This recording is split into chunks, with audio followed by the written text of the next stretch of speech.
नमस्कार। आवाज देश की में आपका स्वागत है। मैं हूं प्रतिबिंब शर्मा।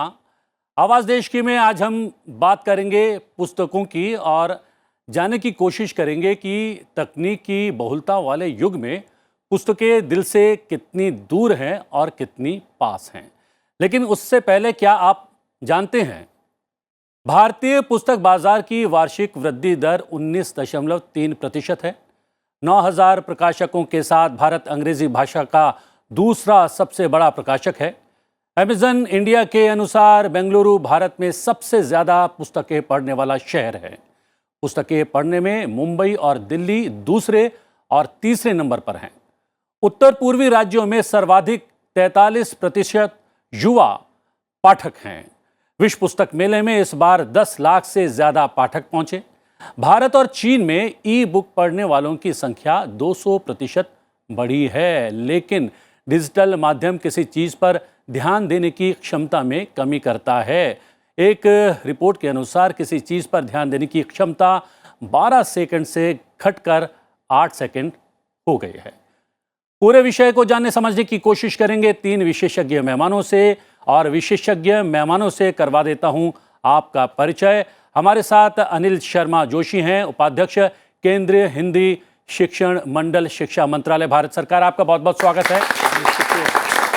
हमारे साथ रजनीश जिंदल हैं, प्रबंध निदेशक हैं सुरुचि प्रकाशन के। आपका भी बहुत बहुत स्वागत है।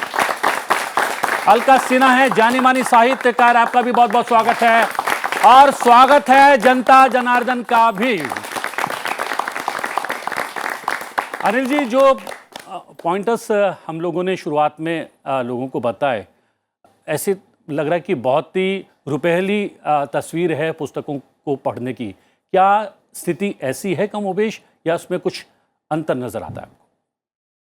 मुझे ऐसा लगता है कि जो आपने, क्योंकि आप तो बिल्कुल फिगर्स दी हैं आपने, तो उसमें कोई इफ़ एंड बट की कोई गुंजाइश नहीं है। यद्यपि मैं ये समझता हूँ कि आपने जैसे बेंगलुरु की बात की, जैसे दिल्ली की बात की, हम लोग कलकत्ता और बंगाल की भी, पश्चिम बंगाल की बात कर सकते हैं। हम लोग महाराष्ट्र की भी बात कर सकते हैं, जहाँ पर पढ़ने का बहुत अच्छा कल्चर है। मुझे ध्यान में आ रहा है कि नोबेल पुरस्कार विजेता अमर्त्य सेन, एक बार ब्रिटेन में एक कार्यक्रम था और पुस्तक, विश्व पुस्तक मेले का अगली कड़ी के रूप में लगना था, तो एनबीटी के जो चेयरमैन थे वो जानना चाहते थे कि हमको कहाँ लगाना चाहिए, और उन्होंने प्रस्ताव किया कि हमें दिल्ली में हम विचार कर रहे हैं। तो अमर्त्य सेन ने तत्काल, मतलब बिना भी एक क्षण सोचे, कहा कि अगला तो पश्चिम बंगाल में, कलकत्ता में होना चाहिए, क्योंकि वहाँ पर जो पढ़ने की जो संस्कृति है वो अद्भुत।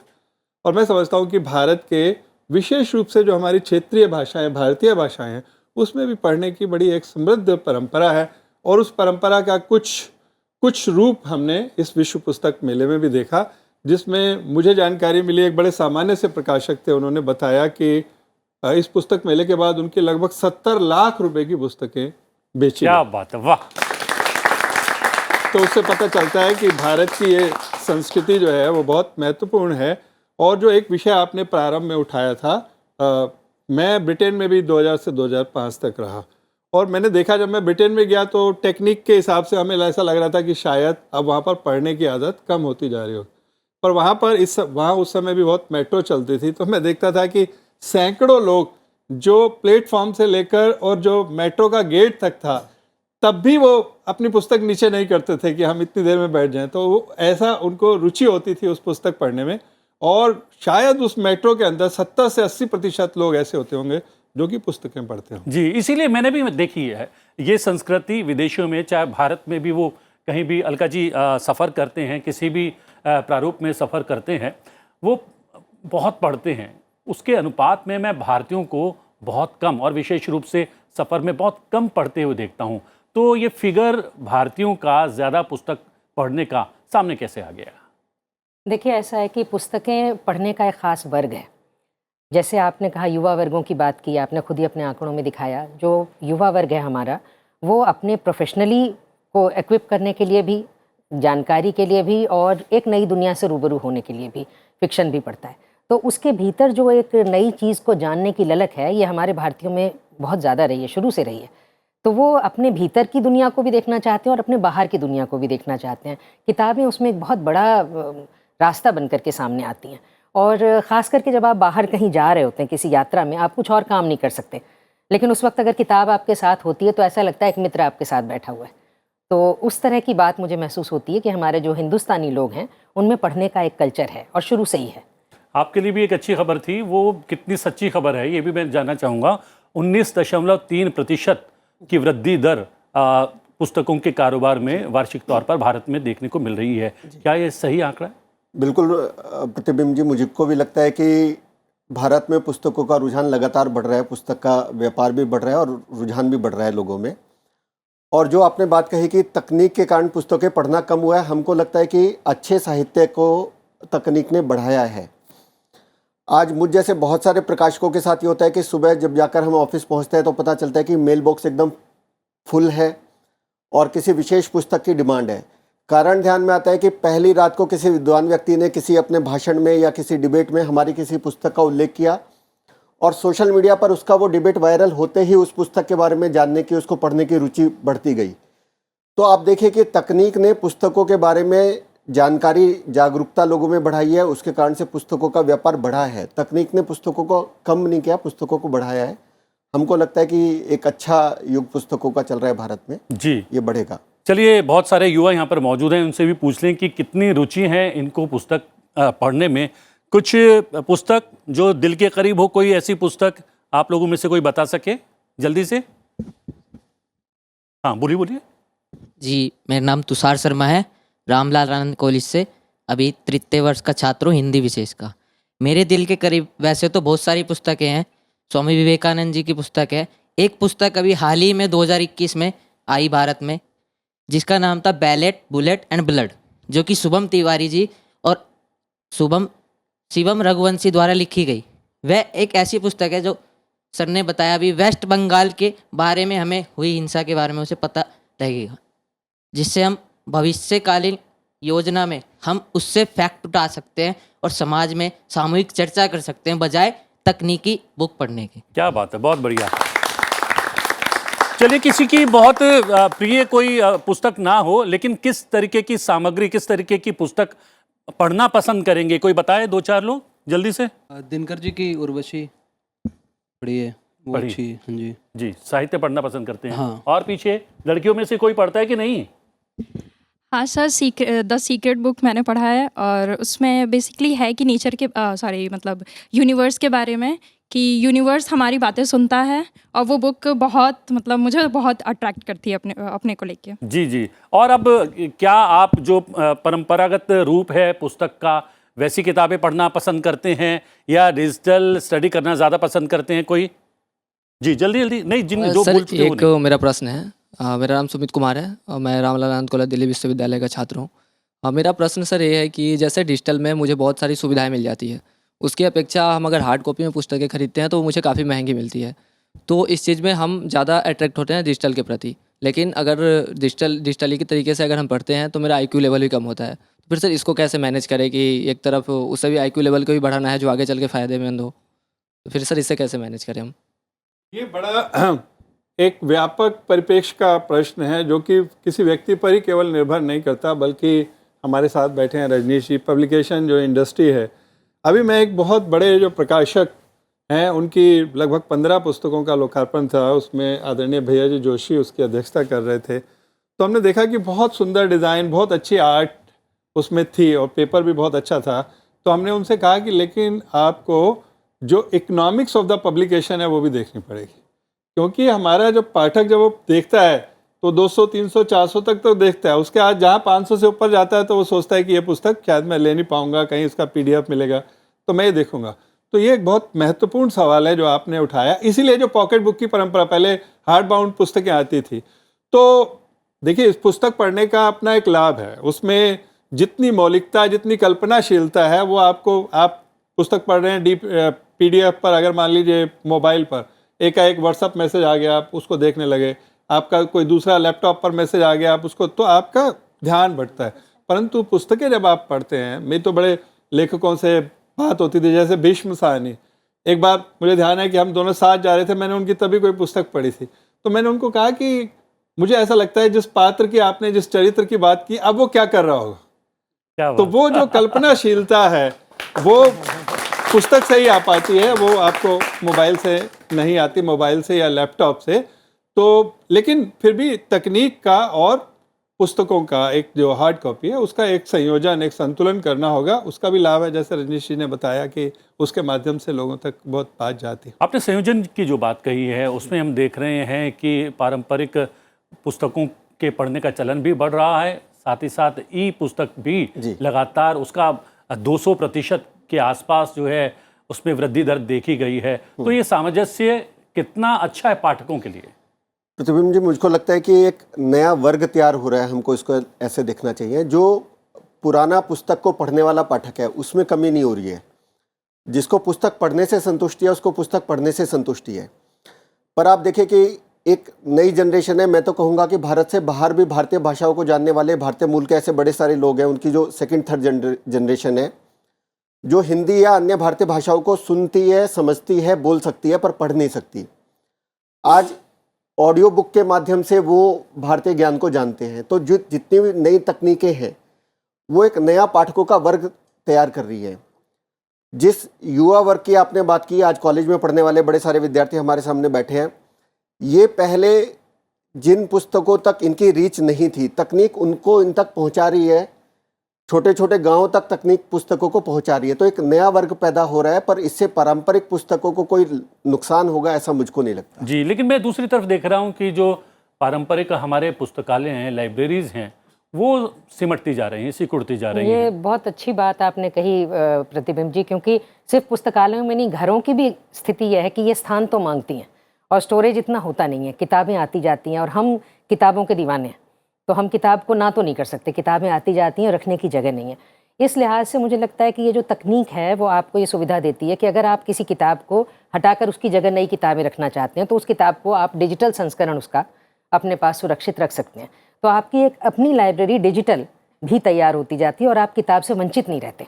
उसको ढूंढना बड़ा आसान होता है, आप उसका एक शब्द डालें और वो किताब सामने आ जाती है। तो तकनीक के फ़ायदे तो हैं, बल्कि जैसी बात आप रजनीश जी कर रहे थे और अनिल जी ने भी छेड़ी, मैं भी ये कहना चाहती हूँ कि अभी पिछले दिनों ही प्रवासी लेखिका हैं, बड़ी मशहूर लेखिका दिव्या माथुर जी, उनका उपन्यास आया था तिलिस्म, और उस पर कुछ चर्चा हो रही थी। अब एकदम से वो पुस्तक कैसे पहुंचाई जाए और एकदम से इस कार्यक्रम को तय किया गया था, तो उसका PDF हमें मिल गया। तो बड़ी सुविधा हो गई कि ना कहीं जाना पड़ा, ना कहीं आना पड़ा, किताब आपके आंखों के सामने आ गई। तो वो सुविधाएं तो हैं, मतलब तकनीक ने आपको सुविधा तो दे दी है। लेकिन जो बात आपने बड़ी अच्छी, रामलाल कॉलेज से जो विद्यार्थी ने एक बड़ा अच्छा सवाल पूछा कि मेरा कंसंट्रेशन उससे डिगता है, बिल्कुल सच बात है। उसमें तुरंत कोई ऐड आ जाता है, आप पढ़ रहे हैं, कोई वो जैसा अनिल जी कह रहे हैं, कोई मैसेज आ जाता है। इन सब के बीच में अपना जो केंद्र है वो बचाए रखना, अपना जो ध्यान है वो उसी जगह केंद्रित रखना, इसके लिए किताब हाथ में होती है और उसका जो एक फील फैक्टर होता है उसको आप इग्नोर नहीं कर सकते। किताब की जो छुअन होती है, उसकी जो गंध होती है, तो वो आपको किताब के साथ ऐसा जोड़ती है कि आप बिल्कुल अलग दुनिया में प्रवेश कर जाते हैं। तो आसपास की दुनिया से बिल्कुल अलग हो जाते हैं। और जो जिस समय जैसे लेखक लिखता है ना, देखिए हम जब लिख रहे होते हैं तो हम अपने आसपास की दुनिया से बिल्कुल हटकर एक साधना के समय में होते हैं। तो कुछ हद तक पाठक भी साधना के समय में चला जाता है अगर किताब हाथ में होती है। जी, वो तकनीक से उसको सुविधा तो मिलती है, लेकिन वो ध्यानस्थ होने वाला आनंद नहीं मिल पाता। एक तरफ जैसे साहित्यकारों का एक वर्ग होता है, वैसे ही पाठकों का भी वर्ग होता है। अगर नया वर्ग तैयार करना हो, साहित्यकारों का वर्ग तो आप अपने प्रयास से तैयार नहीं कर सकते, लेकिन पाठकों का वर्ग क्या तैयार किया जा सकता है? अगर किया जा सकता है तो उसके लिए हमें क्या कुछ करना चाहिए? मैं सोच भी रहा था कि इसमें ये विषय आपने बहुत ही अच्छा प्रश्न है ये इस नाते से, और ये प्रश्न कुछ हद तक हिंदी और भारतीय भाषाओं पर भी आता है। अभी जो दो विद्यार्थियों ने जो पुस्तकों की बात की, बैलेट और बुलेट की बात की, सीक्रेट की बात की, दोनों अंग्रेजी पुस्तकें। तो हमने दिखाया ना कि अंग्रेजी प्रकाशन का बाजार यहाँ पर कितना विस्तार ले रहा है। तो क्या है कि अभी एक साहित्य अकेडमी के अध्यक्ष भी थे मेरे साथ एक कार्यक्रम में, तो हमने उसमें बताया कि भारत में जो शैक्षणिक सामग्री तैयार होती है या पढ़ने की सामग्री कुल मिलाकर तैयार होती है, उसमें 55% केवल एक भाषा में तैयार होती है, केवल अंग्रेजी में। और भारत की जो बाकी 22 भाषाएं, समस्त भाषाएं, उसमें 45% तैयार होती है।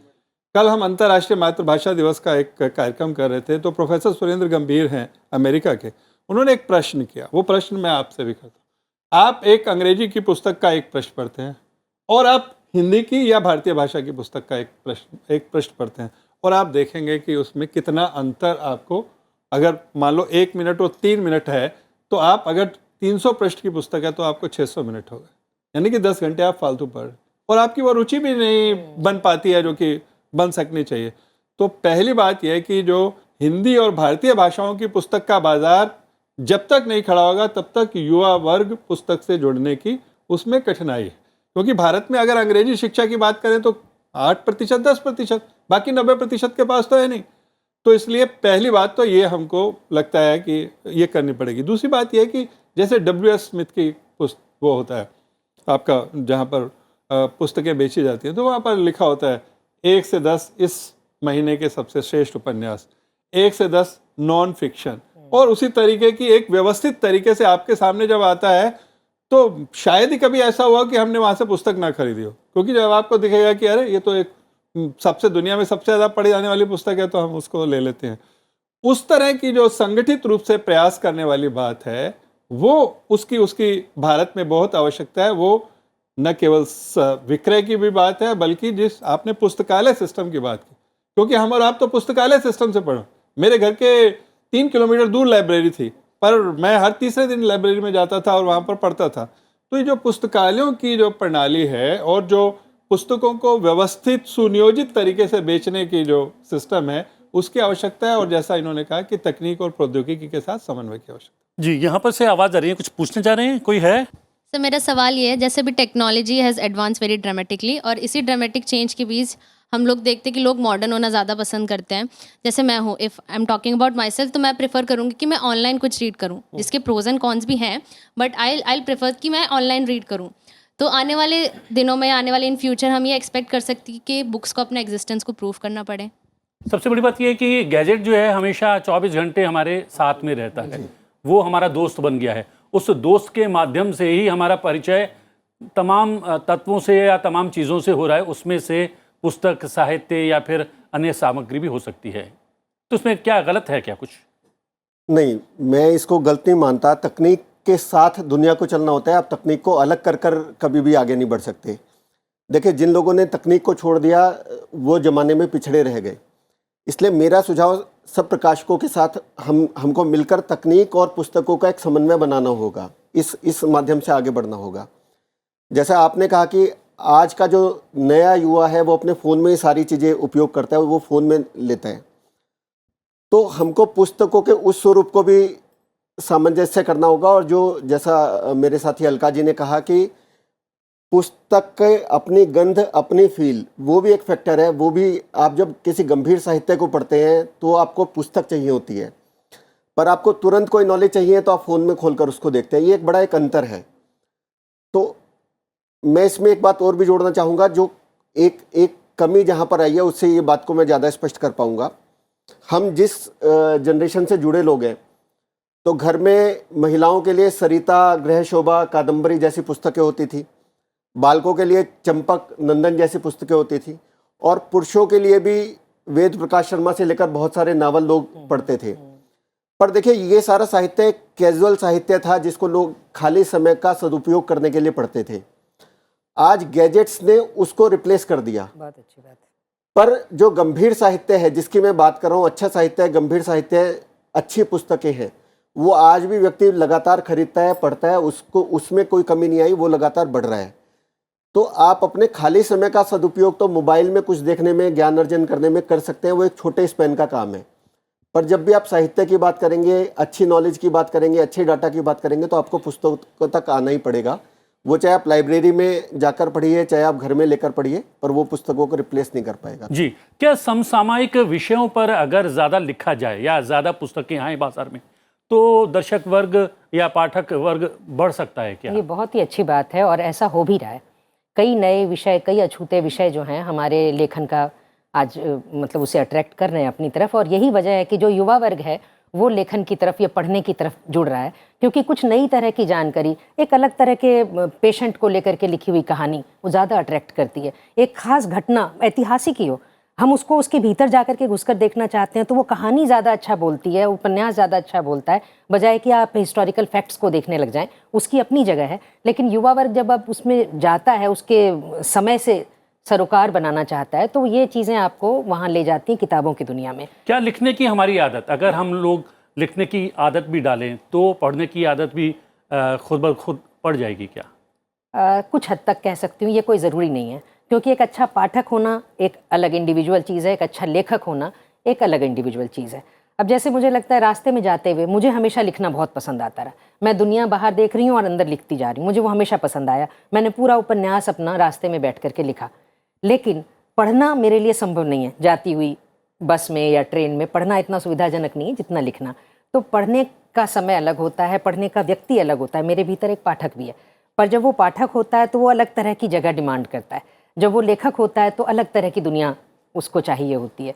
तो इसी तरीके से, लेकिन जो बात आपने उठाई वो मैं उसको छोड़ना नहीं चाहती हूँ कि हम कैसे एक नए पाठक वर्ग को जोड़ सकते हैं। ये बहुत ज़रूरी है आज के समय में। तो जब हम नए नए विषय लाते हैं, नई नई चीज़ों पर बात करते हैं, नई दुनिया को उसके सामने खोलते हैं, तो हमारे साथ नए पाठक स्वाभाविक रूप से जुड़ते हैं। जिन्होंने आज तक कभी किसी किताब को नहीं छुआ था, वो आज इस किताब को छूते हैं, क्योंकि उससे एक नई तरह की जानकारी, एक नई तरह की आभा उनकी ज़िंदगी को पूरा कर रही है, पूरा करती है। लेकिन एक चौंकाने वाला आंकड़ा सामने आया है अब की बार पुस्तक मेले में कि रामचरितमानस सर्वाधिक बिकने वाली पुस्तकों में से एक थी। वो क्या है? और सबसे बड़ी बात, चौंकाने वाली एक और बड़ी बात ये है कि युवा वर्ग ने रामचरितमानस ज़्यादा खरीद के पढ़ा। इस बात पर तो ताली बजा देनी चाहिए। देखिए, मैं तो उस देश में भी 4 साल काम कर चुका हूँ, फिजी में, जहाँ पर रामचरितमानस के या मानस के 2000 से ज़्यादा मंडलियाँ। क्या बात। और वहाँ पर मंगलवार या शनिवार को आप कार्यक्रम ही नहीं कर सकते कोई, क्योंकि वो अपना मंगल और शनिवार को मानस का पाठ करते हैं। तो भारत में शायद उसका जो हम, एक तो कारण ये है कि हम भारत की जो ज्ञान परंपरा की बात कर रहे हैं, तो ज्ञान परंपरा में भारत में रामायण और महाभारत ये केंद्रीय हमारी पुस्तकें हैं, अगर आपको भारत को समझना है तो। और पीछे कुछ विवाद भी हो गया था, कुछ लोगों ने कुछ कहा। क्या कोरोना काल ने भी क्या इस और प्रेरित किया है पाठकों को कि आध्यात्म से जुड़ी हुई, धर्म से जुड़ी हुई, वो उस तरीके की पुस्तकें पढ़ने के लिए प्रेरित हुई हैं? निश्चित रूप से प्रतिबिंब जी, कोरोना ने दोनों प्रकार से, एक तो व्यक्तियों के पास समय था तो कुछ पढ़ना ये होगा, पर कोरोना ने नेचर के साथ जुड़ना और भारतीय विचार के साथ जुड़ना, ये भी एक समाज को बताया है। और इस कारण से भी एक रुझान बढ़ा है पाठकों में भारतीय विचार को समझने का, पढ़ने का। जी हाँ, मोटे तौर पर लगता है कि तकनीक हमें बाधित कर रही है, लेकिन ऐसा है नहीं। पारंपरिक तौर पर भी हमारा पाठक वर्ग बड़ा है। ई पुस्तक पढ़ने का भी प्रचलन समाज में। एक बात आती है जिसको रजनीश जी ने भी कहा कि सूचना और ज्ञान में अंतर है। हम जिसको अभी बहुत लोग मजाक में व्हाट्सअप इंडस्ट्री कहते हैं, व्हाट्सअप यूनिवर्सिटी कहते हैं, कि जो उसका ज्ञान है या जो सोशल मीडिया पर अधकचरा ज्ञान है, क्योंकि कोई उसको संपादित करने वाला व्यक्ति नहीं है, आपने कुछ भी लिख दिया, बहुत सारे लोग उसको ही सत्य मान बैठते हैं। तो इसमें, और जो पुस्तक में पूरे जीवन को देखकर, पूरे अनुभव और ज्ञान का मिश्रण करके जीवन की जटिल परिस्थितियों का जो वर्णन होता है, उसमें बहुत अंतर होता है। अंतर है, लेकिन समझने की आवश्यकता है। पुस्तकें भी बहुत सारी ऐसी होती हैं जिसमें अधकचरा ज्ञान होता है, और बहुत सारी पुस्तकें ऐसी होती हैं जो हमें ज्ञान की ओर ले जाती हैं। ऐसे ही सोशल मीडिया या फिर डिजिटल युग भी है, डिजिटल की दुनिया भी है, जहां पर बहुत बेहतरीन आपको पढ़ने को भी मिलेगा और आपको उसमें अधकचरा ज्ञान भी मिलेगा। लेकिन तकनीक जैसे को आप समाहित कह रहे करके हैं कि एक बात और जो टेक्निक से जो बहुत अच्छी हुई है, वो ये कैसे पुस्तक हम केवल पढ़ते थे, पर बहुत सारे लोग हैं जो पढ़ नहीं पाते, पॉडकास्ट के माध्यम से वो जुड़े। बहुत सारे लोग जब हम YouTube देखते हैं तो उसमें वीडियो भी देख रहे हैं। तो ये भी एक तरीके से ज्ञान का एक विस्तार हम लोगों को पॉडकास्ट और YouTube के माध्यम से, और ये एक तरीके से ट्रेलर या प्रोमो बनकर रह गया है। उसके बाद और अधिक ज्ञान अर्जित करने के लिए पुस्तकों की ओर ही जा रही है, चाहे वो पीढ़ी पुरानी हो, मध्यम हो या फिर युवा पीढ़ी हो। आप तीनों विशेषज्ञ मेहमान कार्यक्रम में सम्मिलित हुए, इस कार्यक्रम को विशेष बना दिया। बहुत बहुत धन्यवाद। और धन्यवाद जनता जनार्दन का, बहुत बहुत धन्यवाद। आवाज देश की में आज के लिए इतना ही। आवाज देश की में आपसे फिर भेंट होगी एक नए विषय के साथ। तब तक दीजिए आज्ञा। नमस्कार।